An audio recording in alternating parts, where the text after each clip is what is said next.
अच्छी इसमें उपलब्धि हासिल की है। मैं इस समय और धन्यवाद स्पीकर महोदय, आपने इस बजट पर मुझे बोलने के लिए अवसर प्रदान किया। मैं केवल बिंदुओं पे ही चर्चा करने वाला हूं।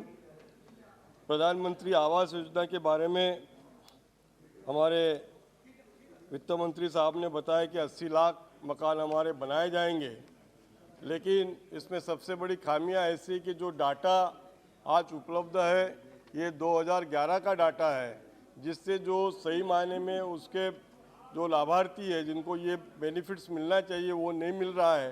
तो मेरी मांग है कि ये जो डाटा है इसका रीसर्वे किया जाए और नए डाटा के हिसाब से सभी लोगों को मकान देना चाहिए। बजट में 5G के बारे में भी कहा गया है, लेकिन आज हम देख रहे हैं BSNL की हालत क्या है। आज BSNL 3G भी नहीं दे पा रही है। हमारे मोबाइल जो हमें सरकार ने मोबाइल दिया है ये 3G के अलावा चलता नहीं है। तो इस बारे में भी आप गंभीरता से विचार करके 5G की स्कीम बहुत अच्छी रहेगी, लेकिन ये BSNL के द्वारा चलाएंगे ऐसी मैं उम्मीद करता हूँ।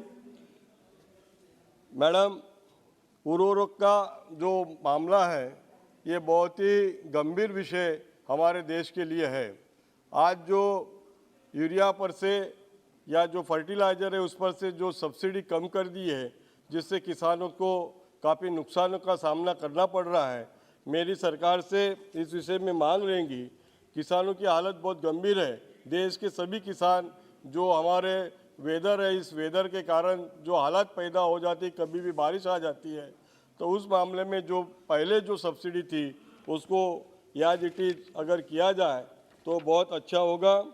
प्रधानमंत्री फसल बीमा योजना में भी इस साल कटौती की गई है, लेकिन ये प्रधानमंत्री फसल योजना का जो लाभ होता है हम सरकार को बार बार बोलते हैं, हर राज्य बोलता है कि हमें जब चक्रवात आता है, तूफानें आती है तो हमें इसका बेनिफिट मिलना चाहिए।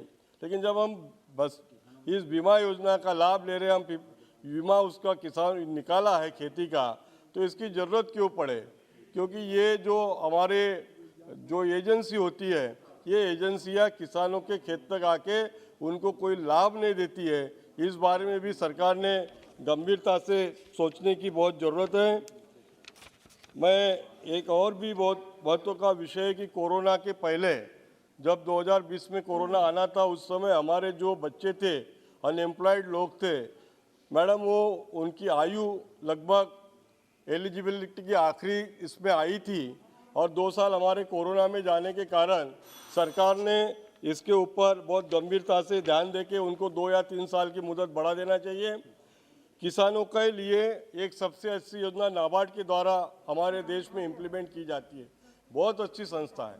हमारे महाराष्ट्र में इसका ऑफिस, रीजनल ऑफिस पूना में है, जो नागपुर से अगर इस कोने से लेते जाओ तो 1000 किलोमीटर पर है। 1 मिनट बाद, मुझे भी ज़्यादा नहीं है। तो मैं मांग करता हूँ अर्थ मंत्री जी से कि इस नाबार्ड का रीजनल ऑफिस हमारे नागपुर में खोला जाए, जिससे कि विदर्भ के और मराठवाड़ा के सभी किसानों को इसका लाभ मिले। कल अभी जो नाबार्ड का अफसर होता है वो घर में बैठ के ऑफिस नहीं होने से घर में काम करता है।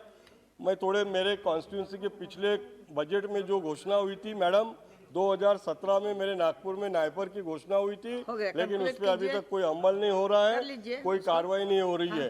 ये मैडम, उसी तरह से हमारे यहाँ पर नागपुर से सिवनी, जो हमारे बिशन जी ने भी मांग किया था, इसकी अगर उसको नागपुर रामटेक से सिवनी तक बढ़ा दिया जाए तो एक